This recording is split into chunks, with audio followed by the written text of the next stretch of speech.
Hi there, it's Drive-by DIYer. This is a really quick video.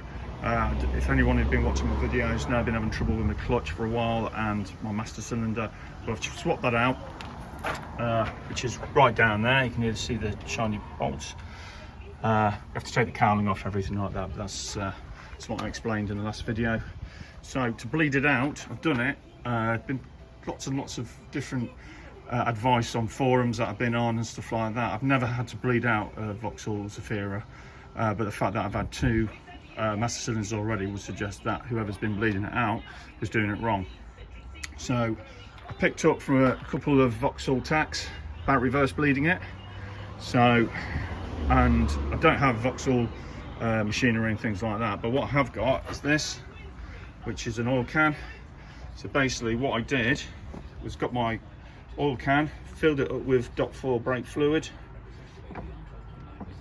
You have to take the battery out, put it down there, attached the end to there, and what I did was pumped it through there. This is called reverse bleeding. Take the cap off and then make sure you've got plenty of rags and catch pans and things like that for it, because it's all going to come out that way.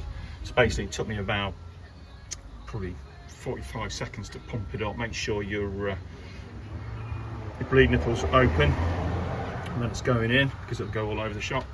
So basically I've got a £5 oil can. Make sure it's fresh, nice and clean. Oil can I bought it from Halfords.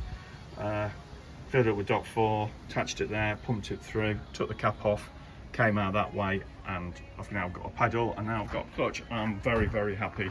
So hopefully for any of you trying to bleed out clutches, reverse bleeding is what you need to do, because if you don't, it's going to be a lottery where you knacker up your master cylinder. It's not the hardest thing to replace, but there's a lot of stuff to take out to get to it underneath as well, so you've got to be a bit of a contortionist. So hopefully this helps you. So any questions, anything you want to know about how I did it, unfortunately I've done it already. I wasn't going to film it while I was doing it just in case it was a disaster, but it worked really well. Thanks for watching. Please subscribe, thumbs up, blah blah blah.